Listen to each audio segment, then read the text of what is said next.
खुदा के लिए उन लोगों से मिलना छोड़ दें जो नेगेटिव माइंडसेट वाले लोग। हमें अपनी लाइफ को बैलेंस करने की आदत डालनी है। बैलेंस बैलेंस बैलेंस, स्टडी को बैलेंस करें इंशाल्लाह। पाकिस्तान में नहीं, पूरी दुनिया में कोई शख्स आपकी सलाहियत पे उंगली नहीं उठा, क्योंकि यही हम बाई डेफिनेशन कर रहे हैं। डिस्ट्रक्शंस तो मौजूद होंगी। ये सजा भुगत रहा है उस बात की जिस पे ये अमल नहीं था। मेरे अंदर भी नेगेटिविटी डाल देगा। इसके पास बैठूंगा तो मैं भी नेगेटिव हो जाऊंगा। नहीं यार, इसके पास नहीं। बिस्मिल्लाहिर्रहमानिर्रहीम। मैं आप तमाम लोगों को फॉर्मली वेलकम करता हूँ और सरवकार अंसारी साहब का शुक्रगुजार हूँ कि इन्होंने हेल्प कर दी साहब थोड़ा सा, और फरहान साहब आपका भी जनाब बहुत शुक्रिया जनाब।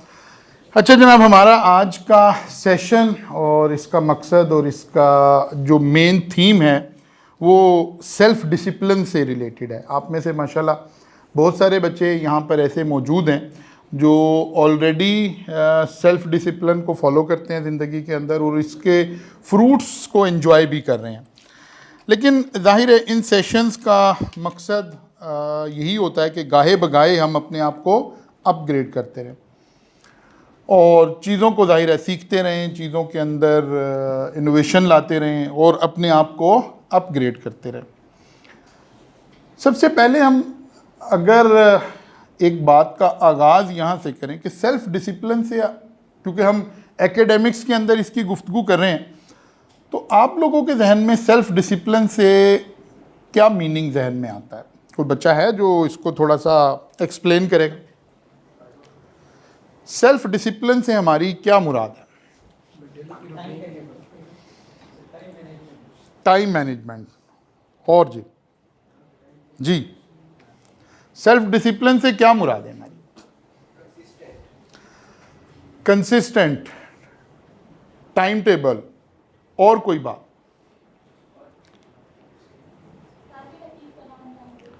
टारगेट अचीव करना। Well done. एक और लफ्ज़ हम उगलवाना चाह रहे हैं आपसे।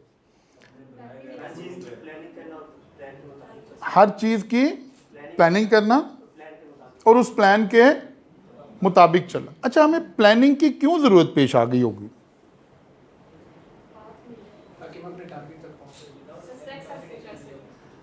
यानी कोई बीच में हर्डल आ गई है जिसकी वजह से हमें कोई प्लानिंग की ज़रूरत पेश आ गई?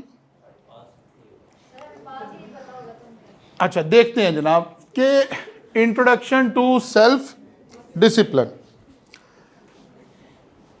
Choosing action aligned with goals and values despite distraction. Distractions ने मौजूद होना है। हम कहना जी कोई ऐसा माहौल होगा फिर बस सिर्फ मैं पढ़ने पर फोकस कर, ये नहीं होगा। डिस्ट्रक्शंस तो मौजूद होंगी। और आज के दौर में हमारे पास बड़ी बड़ी डिस्ट्रक्शंस क्या होंगी? सबसे बड़ी मुसीबत, सबसे बड़ी जान का अजाब हमारा सोशल मीडिया, मोबाइल, हमारी ये वाली लाइफस्टाइल जो आज इस दौर में एक जाहिर है अब लाइफ का एक हिस्सा है, आप उससे इनकार भी नहीं कर सकते। इसका मतलब है इसके साथ जीने का तरीका सीखने का नाम क्या हो गया? सेल्फ डिसिप्लिन हो गया। यानी आप आज के दौर में भी देखें, अभी क्योंकि रिसेंटली रिजल्ट आया तो बहुत सारे बच्चे हैं जिन्होंने माशाल्लाह अच्छा परफॉर्म किया, जितने पेपर रखे हुए थे वो पास किए। आप उन बच्चों को ज़रूर ऑब्जर्व करें, उनकी ज़िंदगी में देखें कि क्या चेंज है। मतलब मैं क्योंकि बहुत सारे बच्चों से मिलता हूँ, मेरा सब्जेक्ट यही है, मेरा थीसिस मैं कहता हूँ इसको, मेरा थीसिस यही है कि हर वक्त इसी के ऊपर काम करना, इसी को सोचना। तो यकीन जाने वो आपसे ज़्यादा अच्छे स्टूडेंट नहीं हैं। यानी उनके कोई मैट्रिक में ग्रेड्स आपसे ज़्यादा नहीं है, एफएससी में आपके से ज़्यादा नहीं है, कॉलेज में भी सम टाइम जब इनिशियल वाले स्टेज पे टेस्ट हो रहे थे तो नॉट नेसेसरली कि वो हमेशा आपसे ज़्यादा अच्छा परफॉर्म कर रहे थे। लेकिन आखिर क्या इवेंट हुआ कि एक बच्चे ने 4 पेपर दिए, उसने चारों के चारों पास कर लिए, एक ने 2 दिए, उसने 2 के 2 फेल कर दिए। तो कहीं तो चेंज आया है, कहीं तो मसला डिट्रैक हुआ है जिसकी वजह से ऐसा हो गया। हम आज उसी मसले को ढूंढने के लिए निकले हैं ताकि आइंदा ज़िंदगी में हम एटलीस्ट इन चीज़ों के ऊपर फोकस कर सकें, इन चीज़ों को देख सकें और कॉन्शियसली एक लाइफस्टाइल अडॉप्ट कर लें। कॉन्शियसली एक लाइफस्टाइल अडॉप्ट कर लें। अब आप एज के उस हिस्से में हैं कि जहां आपको इस चीज़ का एहसास होना चाहिए कि यार आप जो आज हैं या जो आज से 5 साल बाद होंगे, इस सारे की बागडोर आपके अपने हाथ में है। आप कहाँ पहुँचना चाहते हैं, ज़िंदगी कैसी गुजारना चाहते हैं, वसाइल किस तरह के चाहते हैं, लाइफस्टाइल किस तरह का चाहते हैं, ये सब आपके पास इस वक्त आपके कंट्रोल में है। अगले 3 साल ये सब कुछ डिफाइन कर देंगे। बाकी बहैसियत मुसलमान समटाइम हम ऐसे बोल रहे होते हैं कि यार ठीक है, रिज़्क़ अल्लाह की देन है, ये सारी बातें अपनी जगह होंगी, लेकिन अल्लाह ने, अल्लाह के नबी सल्लल्लाहु अलैहि वसल्लम ने हमें सारी सीरत से जो हमें सबक मिलता है वो ये दुनिया वसाइल की जगह है। हमेशा हमें सीरत से यही पता चला कि यार पहले ऊँट को बांध देंगे फिर अल्लाह पे तवक्कुल करेंगे, यानी जो करने का काम है वो हमें पहले करना है और बाद में इस वाली बात को सोचना है। तो अगले 3 साल सब कुछ डिफाइन करने जा रहे हैं कि आप कहाँ खड़े होंगे फ्यूचर में, कैसे होंगे, और वो 3 साल कौन डिफाइन कर रहे हैं? अगले 3 साल के बाद वाला फ्यूचर या ये 3 साल, ये आज डिफाइन कर रहा है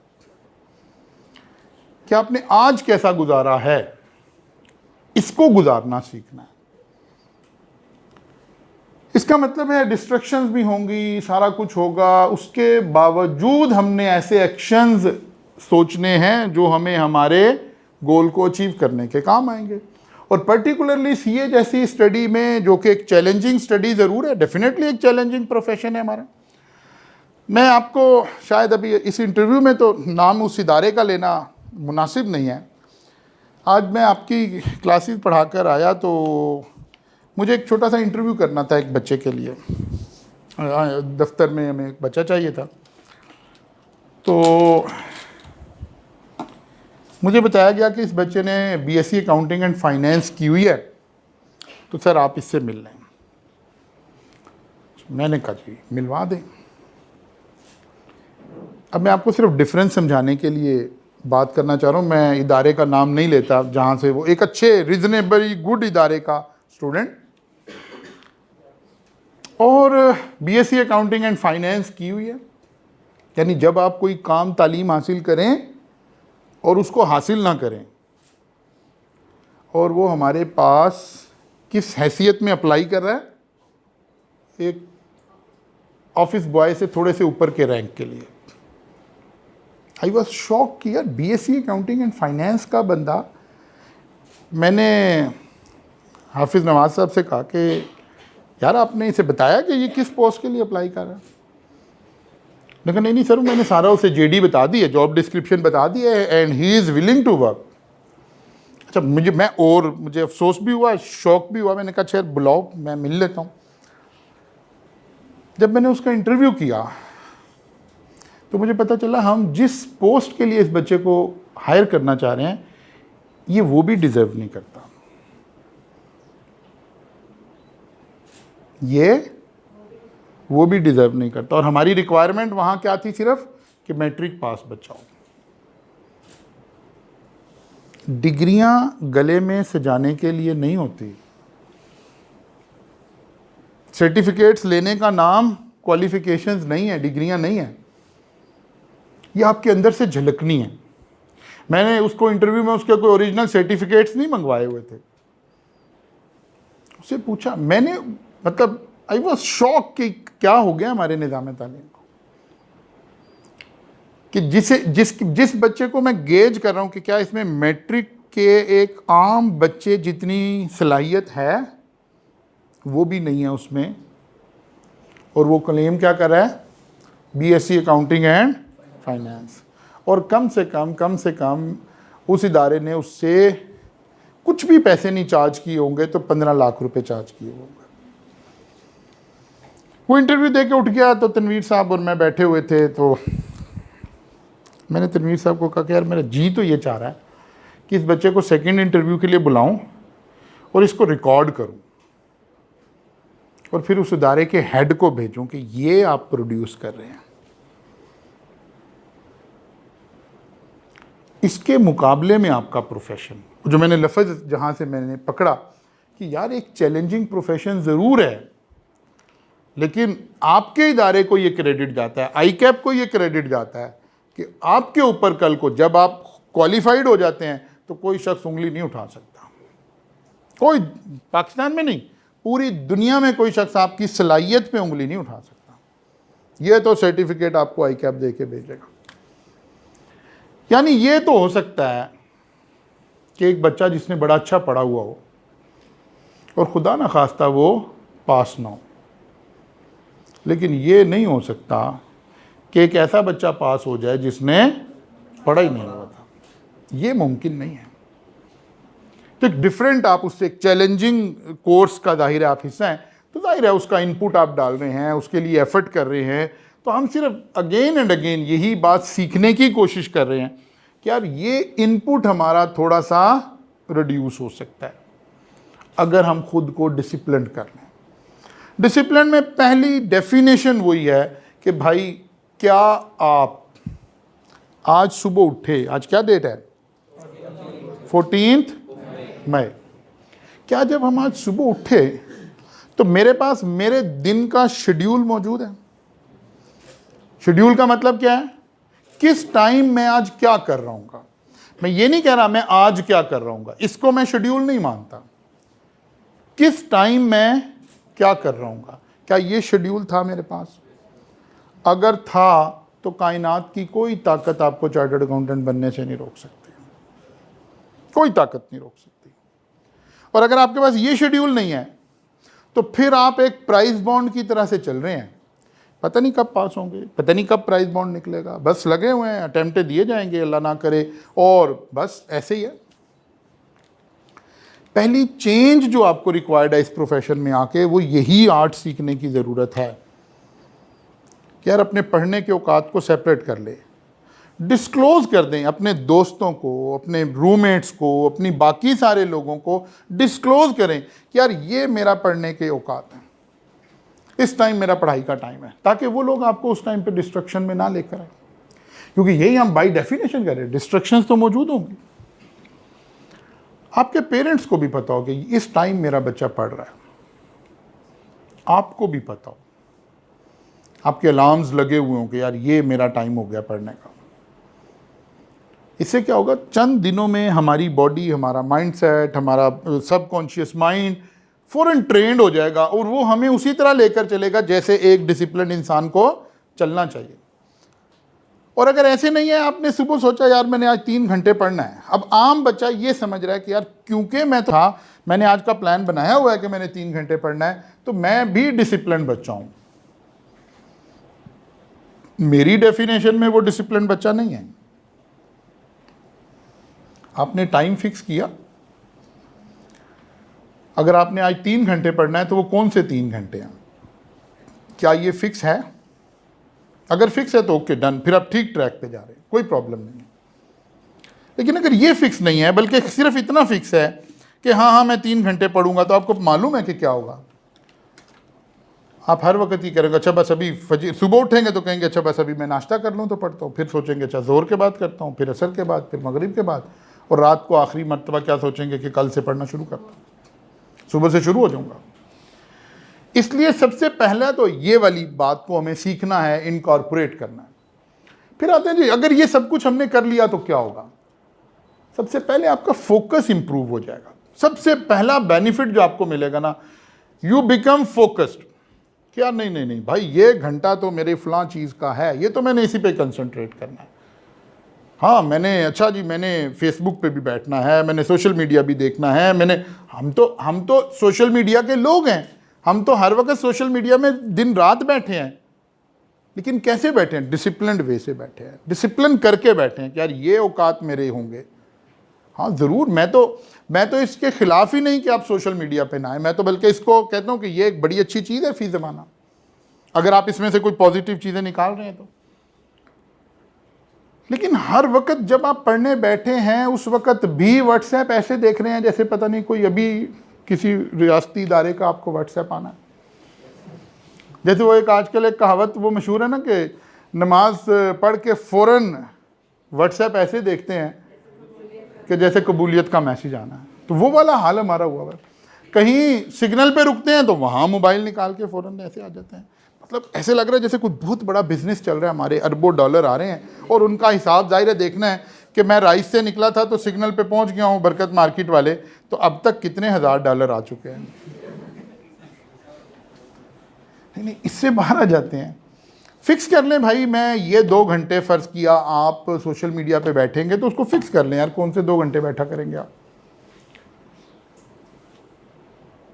हम तो ये कह ही नहीं रहे, हमारा तो नज़रिया ही ये नहीं है कि सीए एक ऐसा प्रोफेशन है सब कुछ छोड़ दें आंखें बंद कर लें, बिल्कुल भी नहीं, हम तो इसके कायल ही नहीं। हम तो कहते हैं आप डिसिप्लिन्ड वे में आ जाएं, तो आकर फोकस क्रिएट करें। जब आप पढ़ने बैठे अब इस टाइम पे आपके सब दोस्तों को पता हो यार इस टाइम इसका मोबाइल बंद होगा, ना ये मेरा व्हाट्सएप सुनेगा ना ये मेरा फ़ोन सुनेगा, कुछ नहीं सुनेगा। ये 2 घंटे अब इसने पढ़ने हैं, ये 4 घंटे इसने पढ़ने हैं।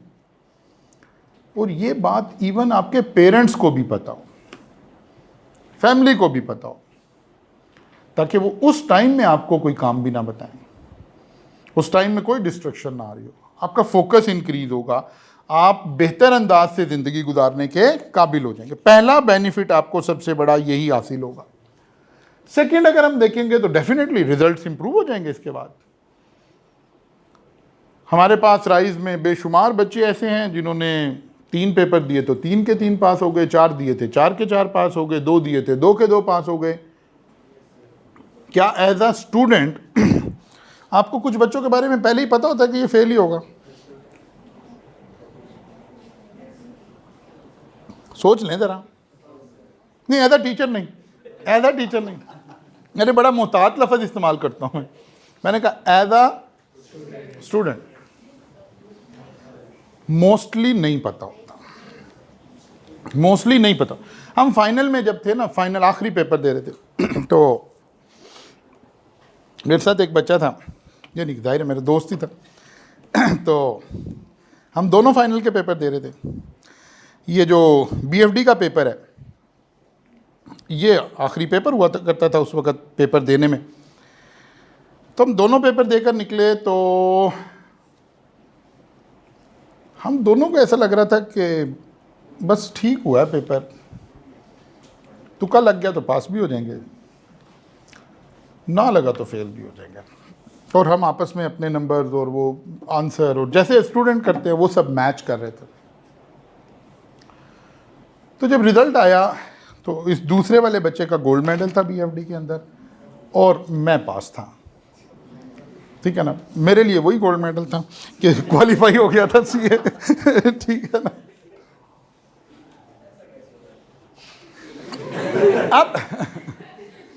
अब यकीन जाने मैंने ज़िंदगी में बड़ी दफ़ा उससे पूछा कि यार चलो अब तो इतना टाइम भी गुजर गया, तुम ईमानदारी से बताओ तुम्हें ये पता था कि बीएफडी निकल जाएगी?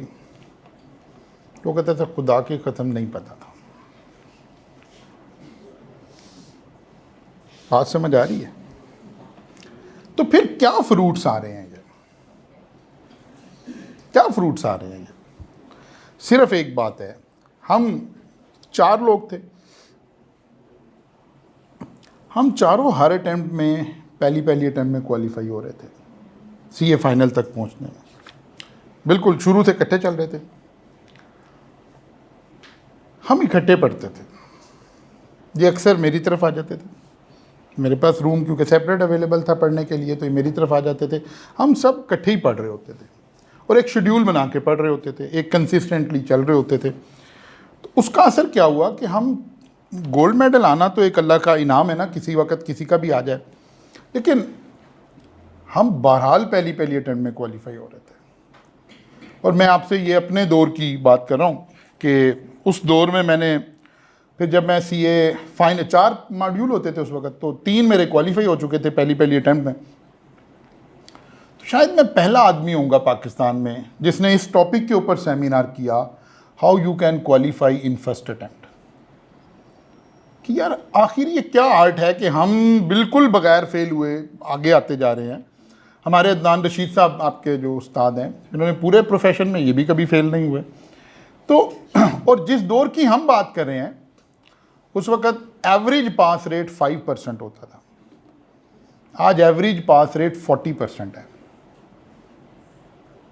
आप 40% में ये कह रहे हो कि सीए बड़ा मुश्किल है। हम उस 5% में से गुजर के आए थे। इसी तरह हमारे एक कोलीग होते थे, वो और हमारे से भी ज़्यादा अच्छे डिसिप्लिन थे, बहुत ही अच्छी मेहनत किया करते थे। तो वो अक्सर एक जुमला बोल दिया करते थे, अगरचे मैं तो अवॉइड करता हूँ इस तरह के जुमले बोलने से, लेकिन वो बोल दिया करते थे। कहते थे यार अगर एक बच्चा भी पास आई कैप ने किया ना तो मैं तो पास हूँ, बाकी अपना सोच लेना। उस वक्त जब फाइनल की अटेम्प्ट होती थी ना तो कोई तकरीबन 50, 55, 60 बच्चे क्वालिफाई करते थे एक अटेम्प्ट में। तो मशहूर जैसे आजकल आप सोचते हैं उसी तरह हम भी उस वक्त ऐसे ही सोचते थे कि जी अच्छा जी आई कैप ये देखता है, डिमांड एंड सप्लाई देखता है, फिर डिसाइड करता है। हमें भी ऐसे ही लगता होता था। वो तो जब ज़ाहिर क्वालिफाई कर गए, कमेटीज़ में पहुंच गए, अंदर के कुछ मामला पता चले तो पता चला इनमें से तो कोई बात एग्जिस्ट नहीं करती। आप डिसाइड करते हैं कि आपने चार्टर्ड अकाउंटेंट बनना है कि नहीं बनना। आई कैप नहीं डिसाइड करता। तो वो बड़े कॉन्फिडेंस से क्या करता था, पेपर दे के ख़त्म होने, उसने कहा यार अगर इस टाइम में एक बंदा पास होना तो वो मैं हूँगा, बाकी अपनी फिक्र कर लेना। वो हमारे से ज़्यादा अच्छा पढ़ता था। ये कॉन्फिडेंस कब आएगा? जब आप डिसिप्लिन होंगे तो रिजल्ट आपके इंप्रूव हो जाएंगे, डेफिनेटली आप वहाँ से गेन करेंगे। और फिर ऑब्वियसली जैसे ही आप शेड्यूल्ड बना के पढ़ रहे होते हैं तो आपकी एफिशिएंसी इंप्रूव होना शुरू हो जाती है। वो जो हम अक्सर सुनते हैं ना, बाद दफ़ा हम अपने कल्चर में भी सुनते हैं, बाद दफ़ा हम बुजुर्गान दीन के बारे में सुनते हैं कि उनके टाइम में बरकत थी। टाइम में बरकतें खुद ही डलना शुरू हो जाती हैं अगर आप टाइम मैनेजमेंट करना शुरू कर दें। एक बड़ी मशहूर किताब थी, अब तो खैर काफ़ी पुरानी होगी, हमारे वाले दौर में वो उस वक्त बेस्ट सेलिंग किताब में आती थी, 1 मिनट मैनेजमेंट। और वो बड़ी बेस्ट सेलर किताब होती थी। बिल्कुल छोटी सी किताब और छोटी छोटी एक एक लाइन में उन्होंने चंद टिप्स लिखे हुए होते थे। तो पता नहीं वहाँ से पढ़ी या और किसी किताब से पढ़ी, मैंने एक दफ़ा एक लफ्ज़ पढ़ा कि आप कितना बेटर टाइम मैनेज कर रहे हैं, अगर ये गेज करना हो तो आप एक हैबिट अपना लें। क्या हैबिट अपना लें जी? जब सुबह आपकी आंख खुले तो आपने पहला काम करना है घड़ी का टाइम देखना। अब ये मैं आपको भी टिप दे रहा हूँ। आप सुबह उठे हैं, आप जैसे ही उठे हैं, वैसे आजकल तो जैसे ही उठते हैं सबसे पहले कलमा पढ़ने की बजाय मोबाइल पकड़ के देखते हैं, ठीक है ना? तो चलें वहाँ टाइम नोट कर लें, बस कुछ नहीं किया अभी आपने। अब ज़िंदगी में आज का पहला प्रोडक्टिव काम आपने कब किया, उस टाइम को नोट कर लें। कुछ नहीं किया आपने लिखा जी मैं उठा कितने बजे? 7 बजे। और मैंने पहला प्रोडक्टिव काम कब किया, मसलन लेक्चर लेने पहुंच गए या घर पढ़ा या कोई भी, वो टाइम नोट कर लें बस। वो कहते हैं कि 3-4 दिन सिर्फ इसे बाकायदा नोट कर लें बस। कुछ कोई एडवाइस नहीं कर रहे, कोई नसीहत नहीं कर रहे, कह रहे बस नोट कर लें। वो कहते एक हफ्ते के बाद आप इसी अपने नोट किए हुए को पढ़ना, ये टाइम आपका रिड्यूस होना शुरू हो जाएगा। आपके अंदर खुद अल्लाह ने निज़ाम रखा है। जब आप नोट करेंगे ना चीज़ों को और पता चलेगा यार मैं उठने के बाद 3 घंटे तक मैंने कोई काम नहीं किया, यार मैं क्या कर रहा हूँ अपने साथ। लेकिन ये एहसास अभी नहीं हो रहा आपको, क्योंकि आप नोट ही नहीं कर रहे। आप डॉक्टर के पास जाते हैं ना तो वो कहता है यार ये टेस्ट करा के लाओ, ये टेस्ट करा के लाओ, ये टेस्ट करा के लाओ, या खुदा ना खास्ता किसी को ज़्यादा कोई बीमारी हो जाए तो वो उसको कहते हैं ऐसे यहाँ हॉस्पिटल में एडमिट कर दे। अच्छा वही दवाइयाँ उसे घर दे रहे थे, अब यहाँ एडमिट करके क्या हो जाएगा? यहाँ उसको अंडर मॉनिटरिंग कर लिया उन्होंने, सारा हर टाइम उसके मॉनिटर कर रहा है, ब्लड प्रेशर क्या चल रहा है, फलां क्या चल रहा है, दिमाग, क्योंकि जितनी बेटर हिस्ट्री होगी उतनी बेटर डिसीजन मेकिंग होगी। आप तमाम बच्चों का एक बड़ा मसला ये, आपके पास अपनी हिस्ट्री कोई नहीं होती। मसलन ये रिज़ल्ट के बाद ना जब खुदा ना खास्ता कुछ बच्चे परेशान हो जाते हैं, एक अटैम्प्ट में पास नहीं हुए, दूसरी में पास नहीं हुए, तो एक बहुत अच्छी एडवाइस इस सिलसिले में, बल्कि मैं तो ये कहूँगा मेरे से कहीं ज़्यादा अच्छी एडवाइस इस सिलसिले में अदनान रशीद साहब देते हैं।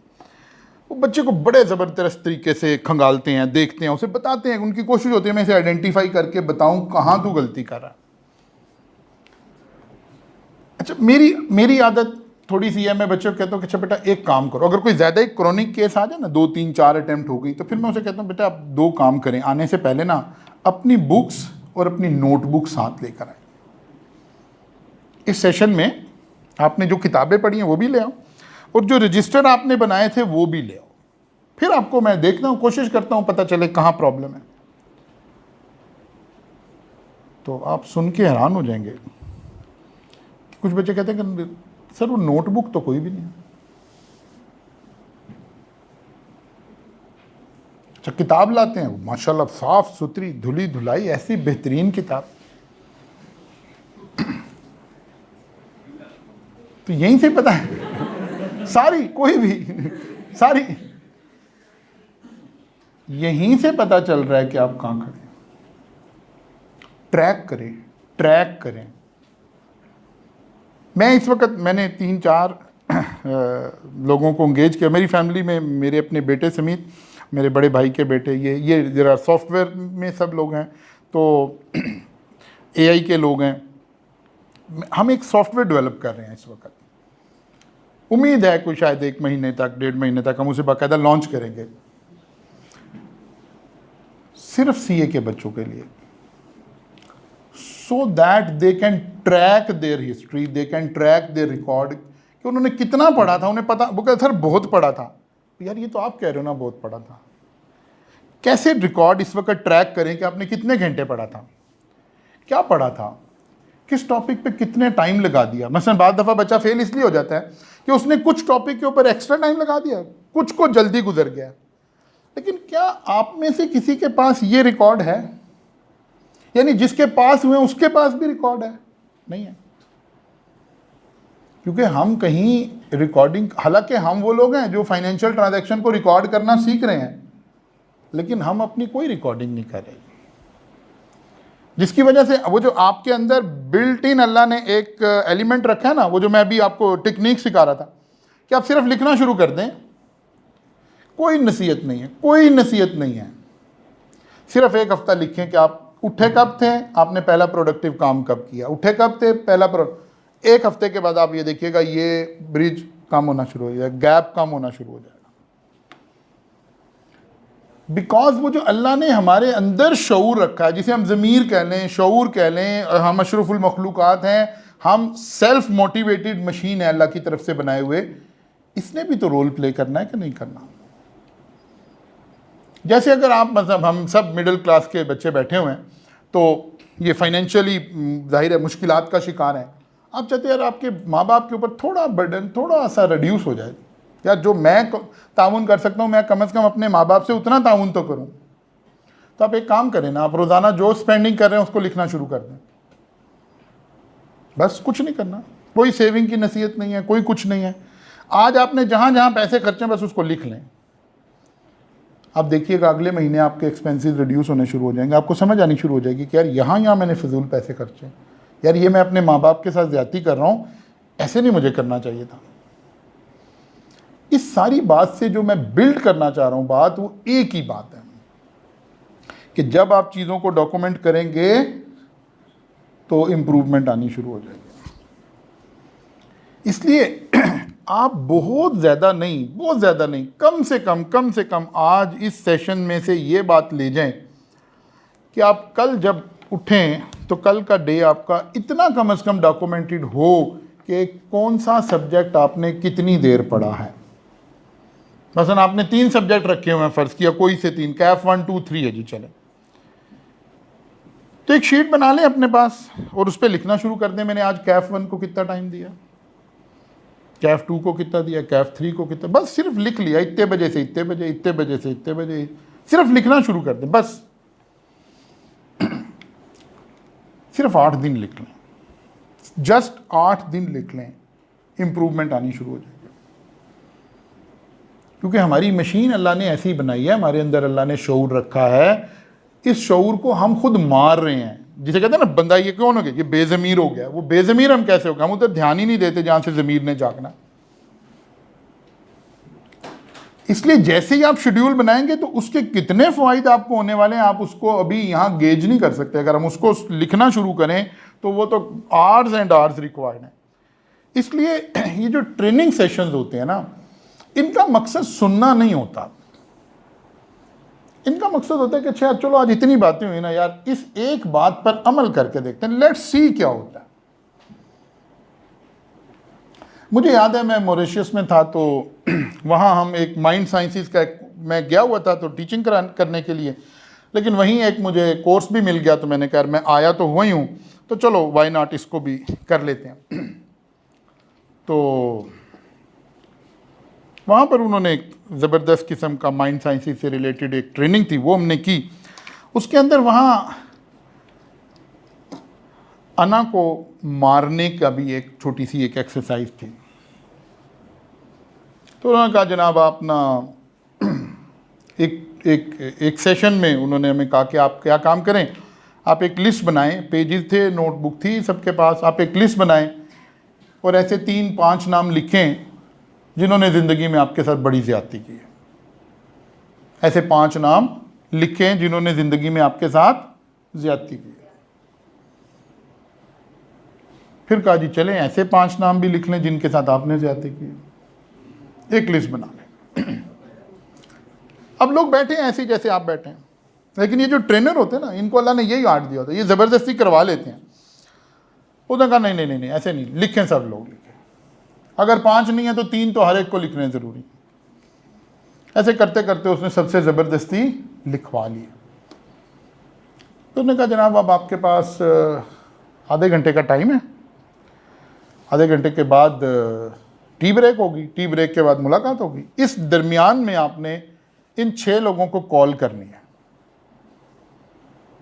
और इनसे माफ़ी मांगनी है। जिसने आपसे ज़्यादती की उससे भी माफ़ी मांगनी है और जिसके साथ आपने किया उससे तो मांगनी मांगनी, लेकिन दोनों से आपने एक्सक्यूज़ करना है, सॉरी करना है। और अगर आप ये नहीं कर रहे तो आप अपनी फ़ीस रिफ़ंड ले लें, बाहर काउंटर पे फ़ी अवेलेबल है। अगर आप मेरी ट्रेनिंग नहीं लेना चाहते तो ना। और जब हम चाय की ब्रेक के बाद आएंगे तो फिर एक एक बंदा आएगा और वो आके अपने जज्बात बताएगा कि क्या हुआ है। आप सोच नहीं सकते, बयान नहीं की जा सकती आज भी वो बातें कि क्या हुआ। पहली बात तो ये कि पहले 15-20 मिनट तो लोग उसी अना में जकड़े रहे कि नहीं यार मैं क्यों कॉल करूं, ये क्या बात है, यह केड़े पुठे काम ला देता है। अब कोई 1-2 ने करनी शुरू की तो वो हॉल, एक बड़ा हॉल था, वहाँ बैठे हुए हैं लोग, तो उस हॉल में से ना रोने की आवाज़ें आना शुरू हो गई। हम भी देख रहे हैं क्या हो रहा है। तो खैर अब ये आवाज़ें बढ़ रही हैं, तकरीबन हर दूसरा बंदा ही रो रहा है। उसके बाद जब चाय की ब्रेक हो गई और उसके बाद जब हम लोग आए और अब उसने कहा जी नहीं हर एक के लिए कंपलसरी है वो आके यहाँ बोले। हर बंदा आए और यहाँ के दाड़े मार मार के रोए। बोला जाए ना यार, कभी हमने सोचा ही नहीं है ये क्या हो रहा है, कभी ये लिस्ट बनाई ही नहीं है कि क्या हुआ है। अब मैं क्योंकि एक टीचर भी हूँ तो मैं साथ और भी किताबें पढ़ रहा हूँ, चीज़ें भी देख रहा हूँ, तो मुझे फ़ौरन समझ आई कि यार ये वही काम हुआ है, ये लिखने की बरकत है। जब मैंने लिखा कि यार इन 3 बंदों के साथ मैंने ज़्यादती की है और फिर उनसे माफ़ी भी मांग रहा हूँ तो कमाल हो जाएगा। लेकिन ये करना बड़ा मुश्किल काम है। मैं 3 नहीं कह रहा हूँ, आप सिर्फ एक बंदा लिखें आज घर जाके, एक और उसको माफ़ी की कॉल करें। यही अमल आपके साथ ना हुआ तो मेरा नाम बदल दें। और उसके बाद आप कितने हल्के और बिल्कुल ऐसे फ्रेश हो जाएंगे कि जैसे पता नहीं किसी बहुत बड़ी बीमारी में से आप बाहर आ गए। करके तो देखें, कभी करके देखें। असल में चीज़ों को जब तक हम फोकस नहीं करते कुछ समझ नहीं आती कि क्या हो रहा है। ये खाली हम किताबों की बातें नहीं करने आए, हम इसीलिए कहते हैं इस तरह की ट्रेनिंग कोर्सेज में जाएं, आपके माइंड के अंदर कुछ थोड़ी ठहराव आए। हम मेरे से ज़्यादा, मतलब आज मैं, अंसारी साहब कभी मुझे कहा करते हैं कि यार मैंने तेरे से ज़्यादा टेम्परामेंट वाला आदमी नहीं देखा। मुश्किल से मुश्किल हालात में, ज़ाहिर है बिज़नेस में अच्छे हालात भी आते हैं, बुरे भी आ जाते हैं, इख्तलाफ भी हो जाते हैं, वो कहते हैं यार मुश्किल से मुश्किल हालात में तुम हंसते हुए बाहर आ जाते हो। लेकिन यकीन जाने, मेरे जैसा बंदा जो ये समझता है कि यार अल्लाह ने मुझे तहम्मुल दिया है, हौसला दिया है, इसके बावजूद ये वाली पर्सनैलिटी पहले नहीं थी। मैं भी उसी तरह का एक आम इंसान था, बदलाखोर, और जनाब तेरी ऐसी की तैसी, ऐसे तो फिर ऐसे ही सही, ऐसे मैं भी बिल्कुल एक ऐसा इंसान था। फिर ये ट्रेनिंग्स ली, फिर यहाँ से पता चला, यहाँ से ये वाला अल्लाह ने इल्म दिया, तो पता चला नहीं नहीं नहीं नहीं यार, बुग़्ज़, हसद, कीना, ये तो ऐसी बुरी चीज़ें हैं कि जिसका कोई हिसाब नहीं है। अब बात दफ़ा आपके हल्का अहबाब में कोई ऐसा बंदा हो ना जो जिसके अंदर भरा हुआ हो भी बुग़्ज़, हसद, कीना, तो आपको घिन आने लगती है उससे। आप कहते हैं क्या बंदा है यार, इसके साथ तो मैं नहीं चल सकता 10 मिनट भी। अक्सर मैं क्लासेस में ये डायलॉग बोलता हूँ कि आप में से अक्सर बच्चे इसके ऊपर होते हैं कि यार हमने जो है ना अपनी पर्सनैलिटी इंप्रूव करनी है, और बच्चों के नज़दीक पर्सनैलिटी का मतलब मफहूम ये है कि मैंने अच्छे कपड़े पहनने हैं, अच्छे से जूते पहनने हैं, कोई मुझे पता चले कि किस कलर के साथ किस कलर की शर्ट पहननी है। नहीं नहीं नहीं नहीं नहीं, हाँ ये ज़रूर, ये भी एक एलिमेंट है, इसमें कोई शक नहीं है, इस इल्म से इनकार नहीं करें।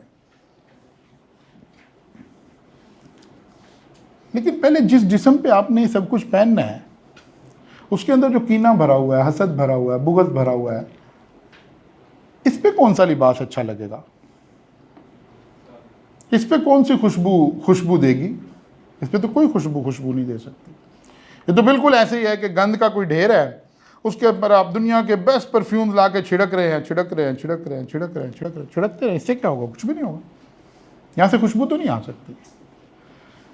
पहले तो उस गंद को धोना पड़ेगा, उसकी सफाई करनी पड़ेगी। वो एक पुरानी सी बुरी सी बात एक मशहूर है ना, कि वो एक मौलवी साहब के पास कुछ अहले गांव के लोग चले गए कि हज़रत जी हमारे कुएं में जो है ना वो एक कुत्ता गिर गया, तो क्या कुएं का पानी नापाक हो गया? उन्होंने कहा जी बिल्कुल नापाक हो गया। उन्होंने कहा जी फिर इसका क्या शरई तरीका है?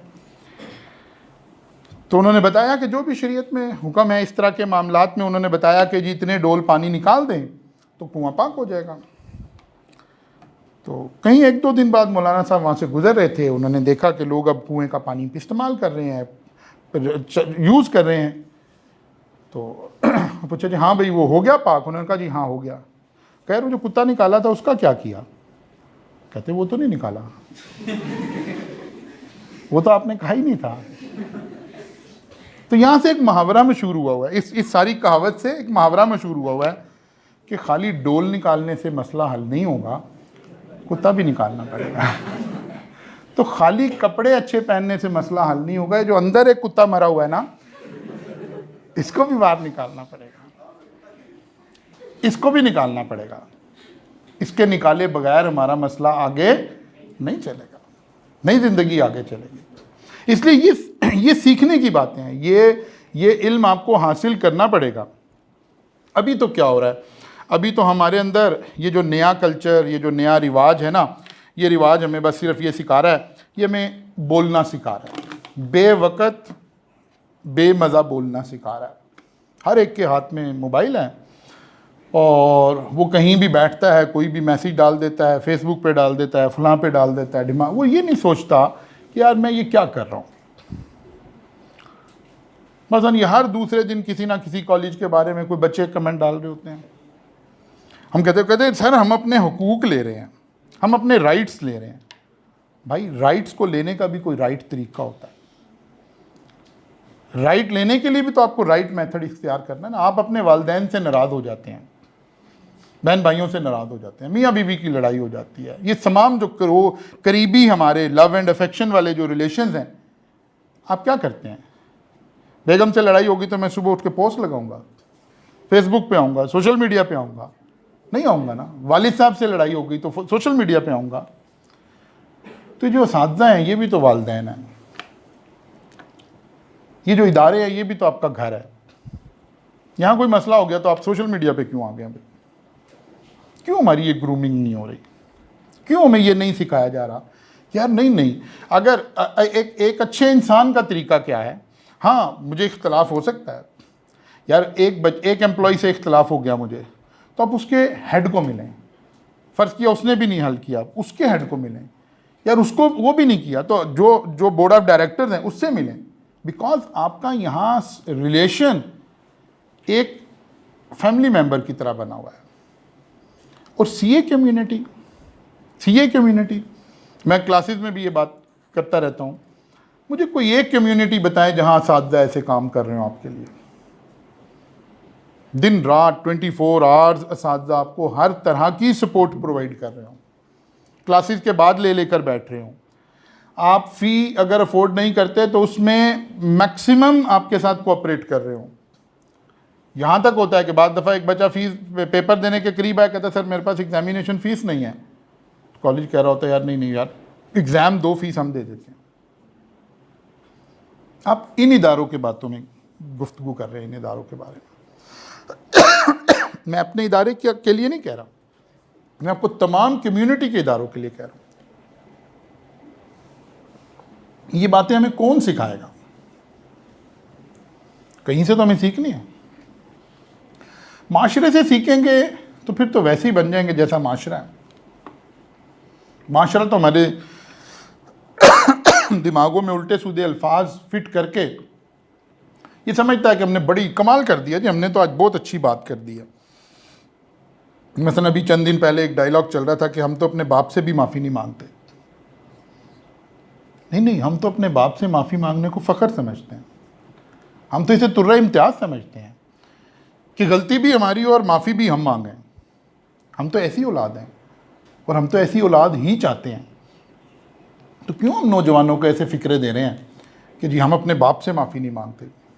नहीं यार, इन फ़िक्रों से ना वो फैसिनेटेट हों,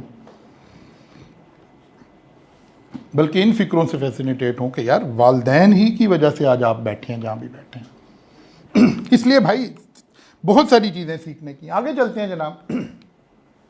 गोल सेटिंग, कुछ भी पढ़ रहे हैं तो उसको खाली पढ़ने की नीयत से ना पढ़ें, बल्कि अपनी लाइफ में इस्तेमाल करते हैं। जो थ्योरीज आपने पढ़ ली हैं, मसलन पीआरसी लेवल पर आपने ये बात पढ़ ली थी कि गोल के अंदर ये क्वालिटीज़ होनी चाहिए। क्या आपका आज कोई गोल नहीं है ना? तो क्या आपके गोल में वो क्वालिटीज़ मौजूद हैं? आपके टारगेट में, आपके गोल्स में, आपके मिशंस में वो क्वालिटीज़ मौजूद हैं? क्या आप अपनी स्टडी का गोल भी ऐसे बना रहे हैं कि it should be specific, measurable, achievable, relevant, time bound? क्या आप अपनी स्टडी की प्लानिंग को टाइम बाउंड करके चल रहे हैं? नहीं चल रहे ना। क्या ये सोचा हुआ कि यार आज का काम कुछ भी हो जाए, मुझे ज़्यादा पढ़ना पड़े कम पढ़ना पड़े, मैंने आज ख़त्म करके सोना है? टाइम बाउंड का यही मतलब है ना। जैसे कुछ बुज़ुर्ग ये कहते हैं कि जब इंसान को भी नमाज़ पढ़ने की आदत ना होना, तो वो कहते हैं कि यार वैसे तो अल्लाह का हुक्म भी कुरान में भी ऐसी है कि अपनी नमाज़ों की हिफाजत करो, ख़ुसूसन दरमियान वाली नमाज की। तो दरमियान वाली नमाज से मुराद असर की नमाज आ जाती है। तो बुजुर्गान दीन कहते हैं कि अगर कोई बंदा नमाज नहीं पढ़ता तो उसे सबसे पहले असर की नमाज की आदत डाल दें। अच्छा, जब थोड़ा सा हो गया फिर उसे कहें कि यार अच्छा चलो अभी तुम नमाज नहीं पढ़ पा रहे हो, तो बस यार एक अहद कर लो कि मैंने रात को सोना जब है जब मैं आज की 5 नमाज पढ़ चुका हूँगा। जो टाइम पे पढ़ ली ठीक है, वरना कज़ा पढ़ लें। जिस दिन आप ये सोच लेंगे ना कि मैंने आज सोने से पहले अपनी 5 नमाजें पूरी करनी हैं, तो अगले दिन से 5 खुद ही पूरी होनी शुरू हो जाएंगे। जिस दिन आप ये सोच लेंगे ना कि यार मैंने खेल भी लिया, फिर भी लिया, एंजॉय भी कर लिया, लेकिन ठीक है यार ये मेरी कमिटमेंट है कि मैंने सोने से पहले जो कुछ आज पढ़ा है इसको रिवाइज करना है, तो बस अगले दिन से शेड्यूल बनना शुरू हो जाएगा।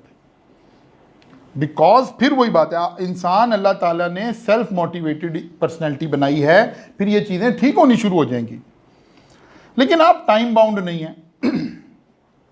चलें, मैक्सिमम बहुत बहुत बहुत लिबर्टी लेनी है तो आप ऐसे ज़रूर सोच लें, जैसे हमारे यहाँ राइज में टेस्टिंग सिस्टम इसी कॉन्सेप्ट के बेस पे बना हुआ है ना, कि यार चलो डेली अगर एक बच्चा, वैसे तो इन एनी केस आपको डेली लॉक करना है इन चीज़ों को, लेकिन अगर आप डेली नहीं भी लॉक कर रहे हैं तो यार इसे वीकली लॉक कर लें। क्या इस वीक का काम मुकम्मल हो गया? वीकली टेस्ट आया तो क्या मैंने तैयारी से प्रॉपर तरीके से टेस्ट देने की कोशिश की है कि नहीं की है? अब ये छोटे छोटे स्टेप्स हैं जो आपको सक्सेस की तरफ ले जाएंगे। लेकिन यकीन जाने आप 1000 सेशंस सुनते रहें, उनका कोई फ़ायदा नहीं है। हाँ, इन 10-20 बातों में से आपने सिर्फ 2 पर अमल करना शुरू कर दिया तो आप फ़ायदे वाली तरफ शुरू हो गए हैं। अब बेनिफिट्स आने शुरू हो जाएंगे। खाली सुनने से हमें कुछ हासिल होने वाला नहीं है, करने से होगा, करेंगे तो फिर आएगा। इसी तरह जी, setting daily module base and exam focus goal, वही रोजाना के। और आपके पास तो एक बड़ा आसान तरीका है कि आप फोकस रखें अपने वीकली टेस्ट को। वीकली टेस्ट में जो बच्चा सीरियस हो गया, समझे उसको गारंटीड हो गया कि अब ये पास हो जाएगा, जितने पेपर दे रहा है इसने पास कर जाना है, अगर ये फोकस्ड है तो। और अगर कहीं फिर भी आपको लगे कि यार पता नहीं ये बात ठीक है, कितनी ठीक है कितनी नहीं है, तो और कुछ नहीं, अब तो आप एफएससी में जब एग्ज़ाम देकर आते हैं तो आप वहाँ एक सेशन एंड पे जाके बड़े फोकस टेस्ट सेशन से ही सारी तैयारी करते हैं, और सारा जितने भी मार्क्स आपके हैं उसका एक मेजर क्रेडिट उसी टेस्ट सेशन को जाता है ना। तो बस यहाँ आप जाहिर है, अब ये सेमेस्टर सिस्टम है, यहाँ एंड पे उस तरह 2 महीने नहीं निकल सकते। इसी को हमने कैसे कर रखा होता है, वीकली टेस्ट के अंदर। इसका मतलब है आपने वीकली टेस्ट को अगर पकड़ लिया तो सारा कुछ आपके कंट्रोल में आना शुरू हो जाएगा इंशाअल्लाह ताला। फिर इसी तरह से शॉर्ट टर्म गोल बनाएं और फिर उसके साथ लॉन्ग। अब ये बातें आप पढ़ रहे हैं, कहीं कॉस्ट अकाउंटिंग में पढ़ रहे हैं, कहीं कहीं पढ़ रहे हैं, ये बातें आप सीख भी रहे हैं।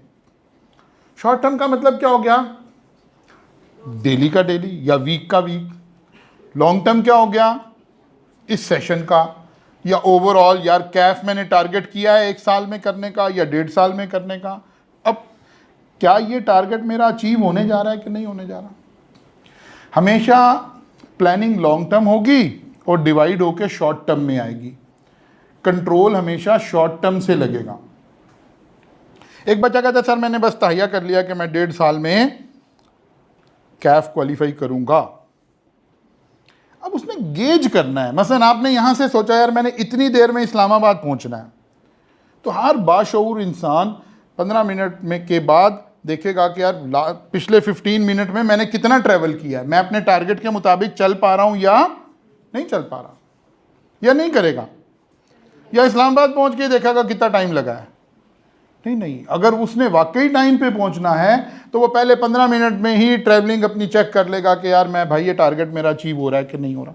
यही रिलेशन यहाँ पे नज़र आ रहा है long term and short term में।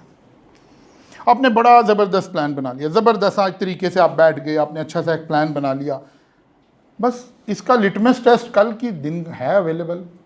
कल के दिन का जो प्लान था क्या वो अचीव हो गया? अगर हो गया तो बस अब ठीक है, कल परसों भी ऐसे ही होगा, आइंदा भी ऐसे ही होगा और फिर ऐसे ही होगा। लेकिन अगर कल ही नहीं आपने अमल किया तो फिर वो जो अगले साल का प्लान बना रखा है वो सारा धड़ाम चौकड़ा है, उसमें कुछ नहीं हासिल होने वाला, वो तो सारा फारिग हो जाएगा काम। इसलिए ये सारी बातें हमें ऐसे ही सीखनी है, ऐसे ही इनको इम्प्लीमेंट करना है। फिर इसी तरह से जी टाइम मैनेजमेंट आपने करनी है। मसलन आप में से अक्सर बच्चों को ये चैलेंज दरपेश आता है, तो भाई सबसे पहले तो 3 काम इसमें कर लेना। सबसे पहले तो अपनी रिक्वायरमेंट, वो मैंने यहाँ लिखा नहीं है, सबसे पहले सेल्फ एवेल्युएशन करें। बाद दफ़ा बच्चा आता है, बच्चा आके टीचर से पूछता है सर मुझे ये सब्जेक्ट कितनी देर पढ़ना चाहिए। चलें कुछ टीचर बता देते हैं, जैसे हम मेरे वाले जो सब्जेक्ट है मैं कह देता हूँ कि बेटा 1 घंटा अगर आप घर पढ़ रहे हैं तो आप 100% पास हो जाएंगे।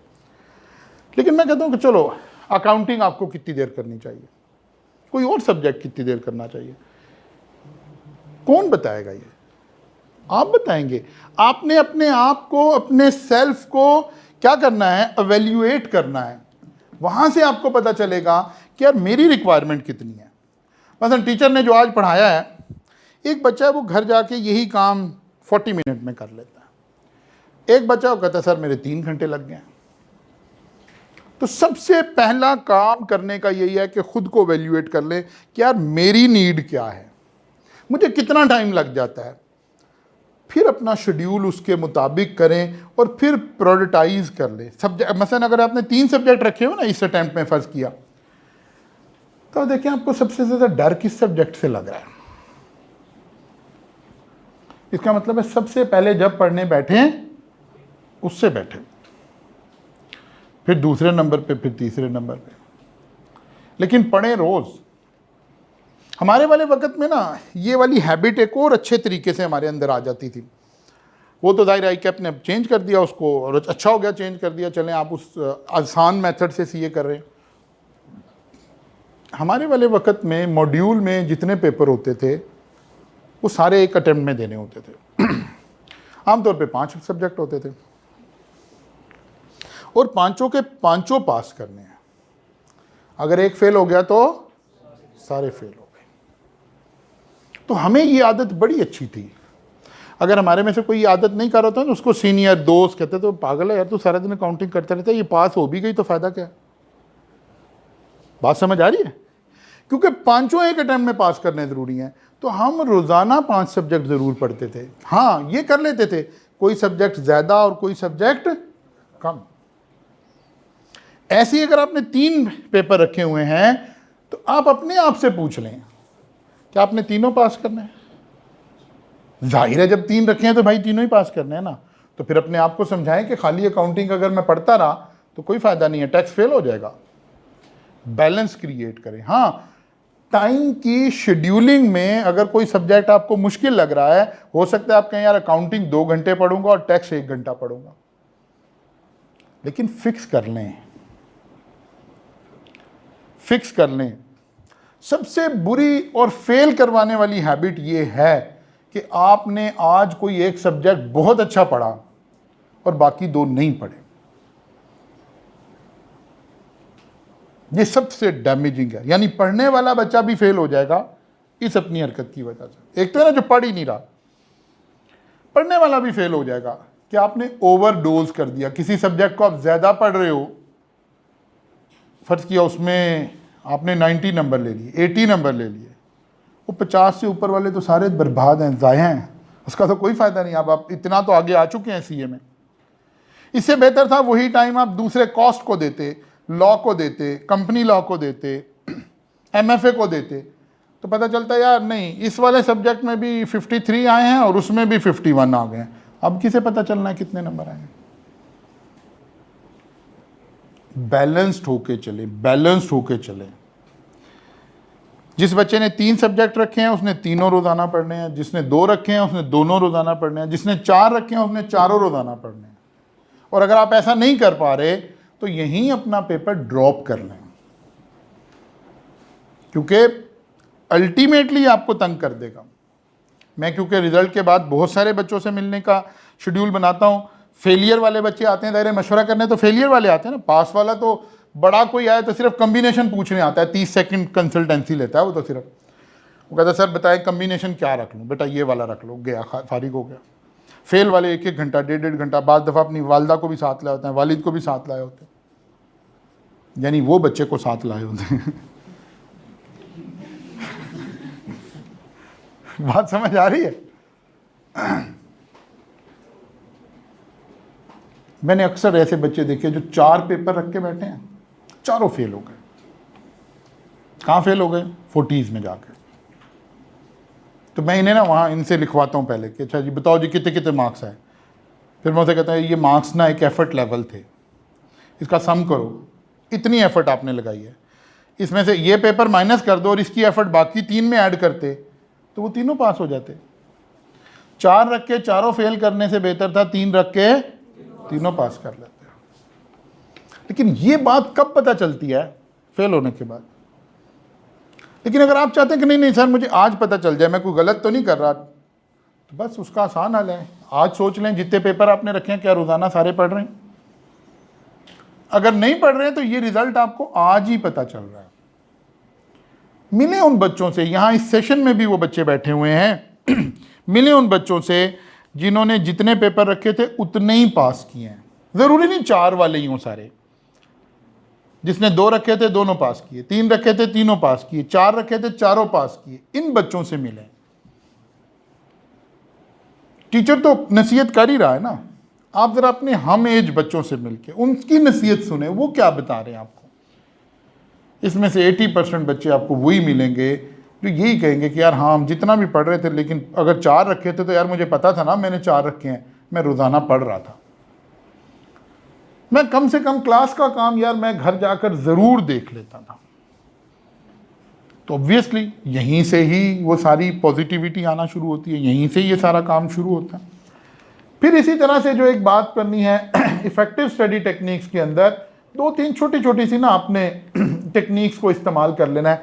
जैसे एक मैं क्लास में भी अक्सर ये बात करता हूँ, कभी इसके ऊपर मेरा सेशन करने का भी एक मूड बना हुआ कि सिर्फ इस 3 टेक्निक के ऊपर मैं आपको सिखाऊं कि दुनिया आज ये काम कैसे कर रही। मसलन एक लफ्ज़ हमने हेडिंग यहाँ लगा रखी है, active learning, employing space repetition, flow charts and practice test. अब ये प्रैक्टिस टेस्ट तो आपका वीकली हम ले रहे हैं, हमारे करने का काम है, लेकिन इससे पीछे वाला स्पेस रिपीटिशन का क्या मतलब है? मतलब एक साइंटिफिक तरीके से रिवाइज करना। हम अपनी क्लासेस में जो बच्चे मेरे पास पढ़ रहे हैं वो थोड़े से इससे वाकिफ़ है। आपने देखा होगा मैं रोज़ाना अपने चैप्टर को शुरू से आगाज़ करता हूँ उसका। ये असल में क्या कर रहे होते हैं? Space repetition. ये काम आपने भी करना है ऐसे ही। मैं हमेशा कहता हूँ कि फ़र्ज़ किया आपने 1 घंटा पढ़ने का रखा, तो इसमें से 15 मिनट आपने, पहले 15 मिनट, आखिरी वाले नहीं, पहले 15 मिनट आपने जो पहले पढ़ा हुआ है ना उसको रिवाइज कर लें या एक्टिव रिकॉल कर लें। एक लफ्ज़ क्या मैंने इस्तेमाल किया है? Active recall. एक्टिव रिकॉल का मतलब होता है आप बस बैठ जाएं आराम से और स्केच ऐसे बनाएं, यार क्या पढ़ा था कल। अगर तो टॉपिक आपके जहन में आ रहा है, इसका मतलब है आपने तैयार कर लिया। मसलन जी आप कंपनी लॉ की बात करें तो आपके जहन में अच्छा जी डायरेक्टर्स का टॉपिक पढ़ा था, कहना का अच्छा हमने वो पढ़ा था डायरेक्टर अपॉइंट कैसे होते हैं, फर्स्ट डायरेक्टर कैसे अपॉइंट होता है, सब्सिक्वेंट कैसे आता है, कैजुअल वैकेंसी। अगर ये दिमाग में बातें आ रही हैं तो इसका मतलब है तैयार हो गया, एक्टिव रिकॉल। और फिर ऐसे भी है कि अच्छा यार फर्स्ट डायरेक्टर में क्या करते हैं, अच्छा हाँ ये करते हैं, ओके ठीक हो गया, अच्छा ये करते हैं।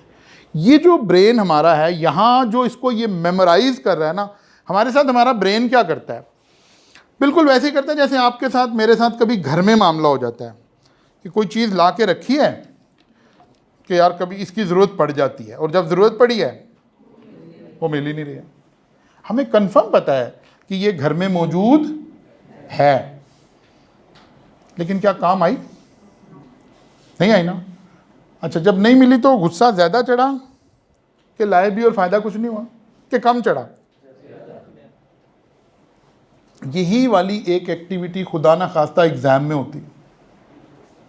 कहता है यार ये पढ़ा तो था लेकिन अब लगे वहाँ दिमाग में ऐसे ऐसे करना, सर याद नहीं आ रहा। ये बिल्कुल वही वाला काम हो रहा है। ब्रेन ने ना फाइल्स बना बना के रख ली हैं, क़यामत तक के लिए उसने चीज़ें तो महफूज कर ली हैं। मसला सिर्फ यह टाइम पे बताएगा कि नहीं बताएगा।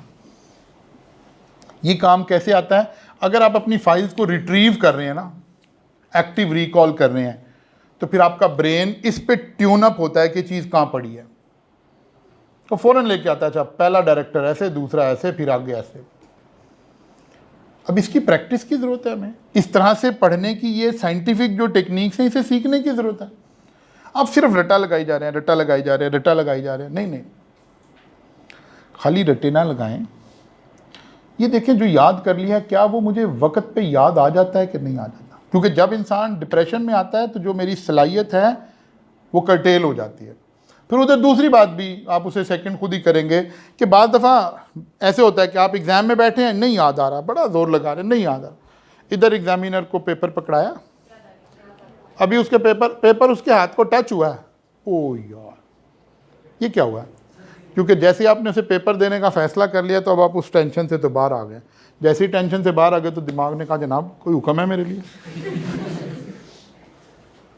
अच्छा एक चीज़ पढ़ी नहीं हुई थी और एक पढ़ी हुई थी और फिर नहीं याद आ रही, किस पे ज़्यादा गुस्सा आएगा?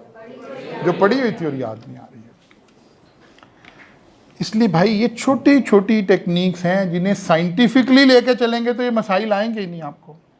ऐसे ही 2 मिनट के लिए सोचें यार, इस इस टॉपिक में मैंने क्या पढ़ा था, वो जैसे अब गोरे के स्टाइल में हमारी भी किताबें लिखी जाने लग गई ना, लर्निंग आउटकम लिखे हुए होते हैं या कोई समरी बनी हुई है, या कोई मेरे लेक्चर में तो आपने देखा बुक रीडिंग में अलग करवाता हूँ, फ्लो चार्ट्स अलग बने होते हैं। उन फ्लो चार्ट्स का मतलब ये होता है कि आप सिर्फ इस फ्लो चार्ट को देख लें, सारा कुछ एक्टिव रिकॉल खुद ही हो जाएगा। अच्छा, इसके साथ ये था, इसके साथ ये था, इसके साथ ये था।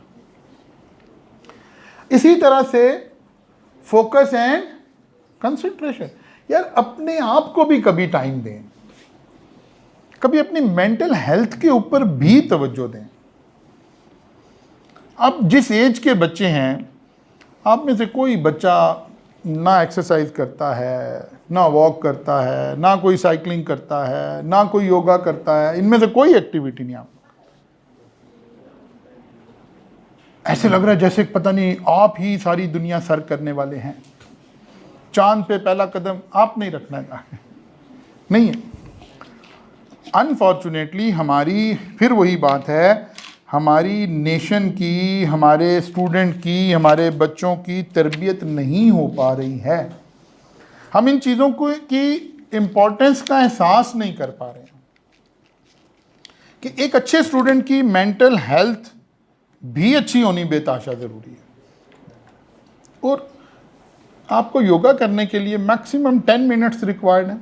आज ही जाके लिखें 5 मिनट योगा, 10 मिनट योगा। आपको विद इन 10 मिनट आपको बॉडी, सारे पोस्चर, सारा कुछ इंटरनेट पे मिल जाएगा, सारा कुछ यूट्यूब पे मिल जाएगा।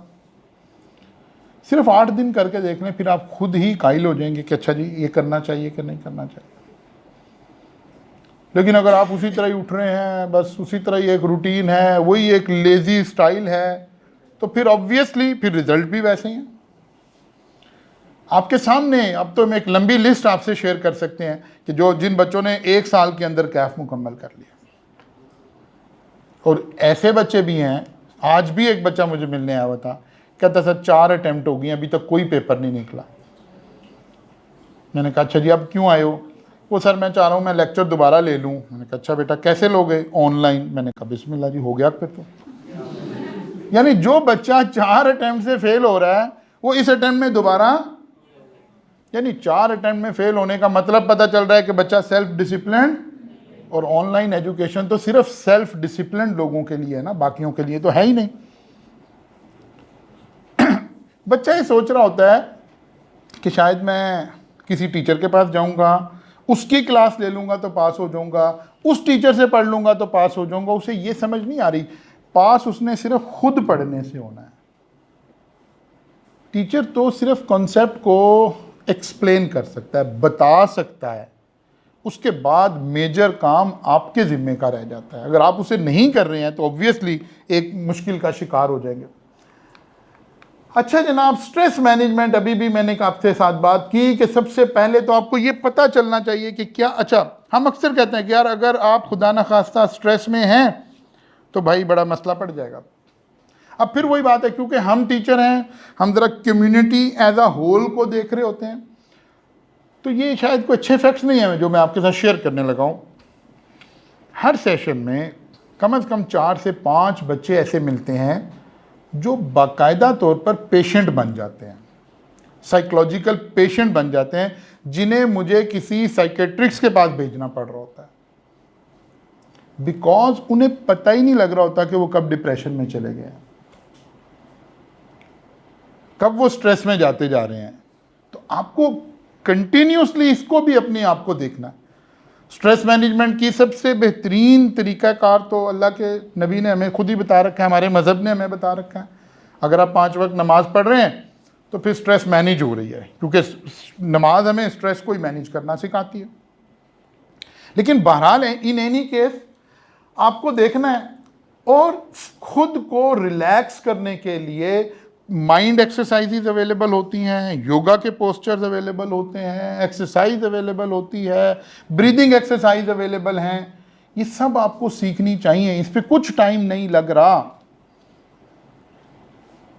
कोई टाइम नहीं खर्च हो रहा। 5 मिनट आप बेड पे लेटने के बाद भी योगा कर सकते हैं, माइंड एक्सरसाइजेज कर सकते हैं, अपनी स्ट्रेस को रिड्यूस कर सकते हैं। जस्ट सोने से पहले 5 मिनट के अंदर भी ये काम हो सकता है कि खुदा ना खास्ता कल को आप पेशेंट बन के और कहीं पहुंचे होंगे। तो कंटिन्यूसली हमें इसके ऊपर भी काम करने की ज़रूरत है। हमें अपनी लाइफ को बैलेंस करने की आदत डालनी है। मैं फिर रिपीट कर रहा हूँ, अपने पढ़ने के औकात सेपरेट कर लें, अपने खेलने के औकात सेपरेट कर लें। अगर आप कोई एक्टिविटी अपनी एंजॉयमेंट की रोज़ाना नहीं कर रहे हैं तो आपसे वर्स्ट स्टूडेंट कोई नहीं हो सकता। अगर आप बहुत सोच रहे हैं कि नहीं सर मैं अल्हम्दुलिल्लाह सर मैं तो सारा दिन ही पढ़ता हूँ, पहली बात है ये झूठ बोल रहा है, सारा दिन कोई नहीं पढ़ता। हाँ, ये रिलैक्स नहीं होता, ये सच बोल रहा है। मेरी इस बात को तवज्जो से सुने मैं क्या कह रहा हूँ। ये कह रहा है सर मैं तो कोई ऐसी एक्टिविटी नहीं है, मेरी कोई लेयर एक्टिविटी नहीं है। हाँ, ये सच बोल रहा है। तो बेटा फिर आप क्या करते हो? सर मैं पढ़ता हूँ सारा दिन। ये झूठ बोल रहा है, पढ़ता नहीं है। क्या करता है मैं बताता हूँ। सुबह उठता है तो सोचता है पढ़ने बैठ जाता हूँ, बस यार नाश्ता कर लूँ। फिर कहीं दोस्त जा रहे हो, कह रहे हैं यार आज भाई संडे है हम तो जा रहे हैं मूवी देखने। कहता नहीं यार मैं नहीं जा सकता भाई, मैंने तो पढ़ना है। अच्छा, वो 3 दोस्त चले गए हैं मूवी देखने, वो वापस आ गए हैं, कह रहे हाँ भी क्या? कह रहे बस उठने लगा हूँ।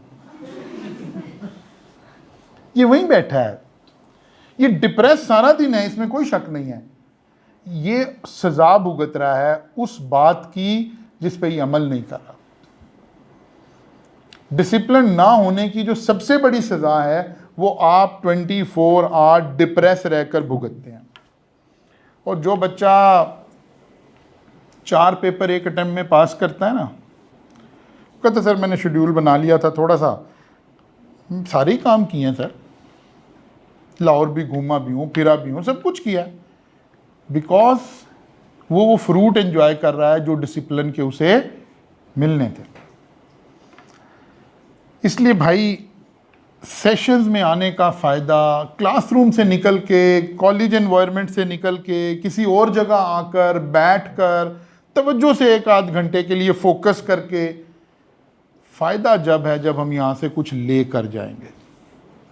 कोई चीज़ तो डिसाइड करेंगे ना कि नहीं यार आज मैंने 1 घंटा सवा घंटा इन्वेस्ट किया है तो यार इसका ये रिटर्न मैंने आज लेके जाना है अपने साथ, फिर फ़ायदा है, अदरवाइज बिल्कुल कोई फ़ायदा नहीं है। फिर हमेशा पॉजिटिव रहना, मोटिवेटेड रहना, हमेशा अपनी सक्सेस को विजुअलाइज करते रहना। ख़ास तौर पे वो जो बच्चे हैं ना जो स्ट्रगलिंग क्लास से आ रहे हैं, आप देखिए आप ही पढ़ रहे हैं ना इन कॉलेजेस के अंदर, सीए कम्युनिटी के अंदर आप ही है ना सब लोग। जरा मुझे बताएं क्या चीफ जस्टिस ऑफ पाकिस्तान का बच्चा या जो बड़े बड़े ओहदों पे लोग बैठे हैं क्या उनका बच्चा भी सीए कर रहा है? कोई नहीं कर रहा। कोई मियां मंशा का, कोई फलां का, कोई नहीं कर रहा।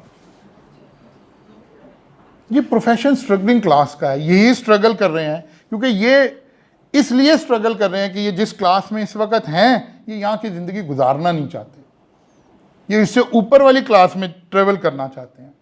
यही हमारी मोटिवेशन है। तो खुद को मोटिवेट करने का सबसे आसान तरीका क्या है? सबसे आसान तरीका क्या है? आप विजुअलाइज करें अपनी सक्सेस को कि यार मैं कल को इंशाल्लाह जब मैं क्वालिफाई कर जाऊंगा तो फिर मैं यहाँ पहुँच जाऊंगा, फिर ये हो जाएगा, फिर ये हो जाएगा। ये आपको मोटिवेटेड रखेगी, बात कंसंट्रेट रखेगी, फोकस रखेगी। जो लोग आपसे पहले सीनियर क्वालिफाई कर गए उनकी ज़िंदगियों में आने वाली चेंज जो कि आपके सामने समटाइम विजिबल है, उसको ऑब्जर्व करें और देखें कि यार हाँ अब इंशाल्लाह ये भी यहीं से चल रहा था, मैं भी यहीं से चल रहा था, ये भी यहाँ पहुँच गया, इंशाल्लाह मैं भी अब यहाँ पहुँच जाऊँगा। लेकिन फोकस करके, टारगेट करके, पॉजिटिव माइंडसेट के साथ, और खुदा के लिए उन लोगों से मिलना छोड़ दें जो नेगेटिव माइंडसेट वाले लोग हैं। वो में एक लफ्ज़, हम जो माइंड साइंसेस पढ़ाने वाले, छोटी मोटी अलिफ बे सीखने वाले लोग हैं ना, वो एक बात करते हैं। कोई नेगेटिव आदमी आ जाए ना तो हम कहते हैं यार ये मेरा भी सबकॉन्शियस ख़राब कर देगा, मेरे अंदर भी नेगेटिविटी डाल देगा, इसके पास बैठूंगा तो मैं भी नेगेटिव हो जाऊंगा, नहीं यार इसके पास नहीं मैंने बैठना। इसलिए भाई इन बच्चों से पीछे हट जाएं जो आपको ये बता रहे हैं कि यार सीए कोई नहीं होता, ये होना कोई नहीं है, ये कॉलेजेस वालों ने तो ऐसे ही कहते रहना है, ये तो फलां, इनसे पीछे हट जाए। Stay motivated, stay motivated. और अभी मैं उस बच्चे के साथ पॉडकास्ट रिकॉर्ड कर रहा था जिन्होंने 4 क्वालिफाई किए, तो उनमें से एक बच्चे ने बड़ी अच्छी बात की। उसने कहा सर एक लंबी लिस्ट थी जिन्होंने मुझे आके बाकायदा कहा कि नहीं नहीं नहीं नहीं सीए नहीं करना, सीए नहीं करना, ये हो जाएगा वो हो जाएगा। तो मैं उसे अपने वाला डायलॉग, अपने दौर का डायलॉग उसे सुना रहा था। मैंने कहा अब कंजूसी ना करना, उन सबको मिठाई ज़रूर खिला दे जो तुम्हें मना कर रहे थे ना। कहता सर वो तो काफ़ी लंबी लिस्ट है। मैंने कहा नहीं थोड़ी थोड़ी खिला दो, ठीक है ना, सबको पूरा पूरा डब्बा खिलाने की ज़रूरत। तो भाई पॉजिटिव रहना एक बहुत बड़ी नेमत है जी। जी पहले मुबारकबाद भी देते, वो तो मैं तो अक्सर कहता होता ना, फिर पुप्पो मानना शुरू कर देते हैं ठीक है ना। तो वो मैं अक्सर कहता होता हूँ कि हमारी क्वालिफिकेशन के नीचे लिखा होना, वो लिखा होता ना आई कैप ने सिग्नेचर क्वालिफिकेशन, मैं तो कहता हूँ नहीं इसके नीचे लिखना चाहिए सीए, नीचे लिखें संगदिल महबूब आपके कदमों में। तो जब क्वालिफाई होना शुरू होता है फिर तो मसाइल ठीक होने शुरू होते हैं, फिर नहीं मसला है। तो इसलिए भाई पॉजिटिव रहे, पॉजिटिव रहे, पॉजिटिव रहे। पॉजिटिव रहने का, मोटिवेटेड रहने का एक माइंड साइंसिस की टेक्निक क्या है, मैं आपको वो फिर शेयर करता हूँ। दिन में कई दफ़ा अपने आप को पुकारा करें कि यार इंशाल्लाह इस दफ़ा ना मैंने 4 पेपर निकालने हैं। किसी को नहीं बताना, कहीं मस्जिद में नहीं ऐलान कराना, बस खुद को पुकारे, अपने आप को बताएं कि ये मेरा टारगेट है। बल्कि किसी दिन हम कॉलेज में रखते हैं, चलें एक एक्टिविटी रखते हैं, एक माइंड साइंसिस की एक एक्सरसाइज है जिसमें हम टारगेट अचीव करने की एक एक्सरसाइज करते हैं। मैं एक दफ़ा आपको वो करवा देता हूँ और फिर मैं वो ऑडियो आपको प्रोवाइड कर दूंगा। आप कभी 5-6 मिनट घर में खुद कर लिया करें एक्सरसाइज। जब आपको लगे कि यार मैं डीमोटिवेट हो रहा हूँ, जब आपको लगे कि यार मेरा मोरल डाउन हो रहा है, मैं आज डाउन हूँ यार आज, अच्छा फिर आपको पता भी लगना शुरू हो जाएगा कि अच्छा जैसे इंसान होता है ना, ओ यार गला ख़राब हो गया, कहता हाँ यार उसका ख़राब था ना, वहाँ से लग गया वायरस। तो फिर जब आप ना स्टे पॉजिटिव जब आप रहते हैं ना, और किसी दिन आप डाउन होते हैं तो आपको पता चलता है यार आज उससे मिल बैठा ना, उसने मुझे भी नेगेटिव कहा। जब आप पॉजिटिव लोगों से मिलते हैं तो पॉजिटिविटी आती रहती है, नेगेटिव लोगों से मिलते हैं तो नेगेटिविटी आती रहती है। इसलिए ऑलवेज स्टे पॉजिटिव, ये बड़ी ज़रूरी बात है। और सीए के बच्चों के लिए तो इससे भी ज़्यादा पॉजिटिव कि भाई आपने पॉजिटिव रहना। हाँ कहीं खुदा ना खास्ता ज़िंदगी में किसी वक्त कोई फेलियर भी आ गया तो कोई बात नहीं है। अगर आपने अपनी सही काम किए हुए थे तो फिर आप इसे अल्लाह की तरफ से एक आजमाइश समझ के आगे चल पड़ते हैं। लेकिन प्रॉब्लम यही है कि अगर आपने कुछ नहीं किया हुआ था तो फिर ऑब्वियसली आपके लिए हालात मुश्किल होने शुरू हो जाते हैं। मैं जनाब आप तमाम लोगों का मशकूर हूँ कि आप लोग आए और हमने कुछ थोड़ी सी शौरी गुफ्तगू करने की कोशिश की।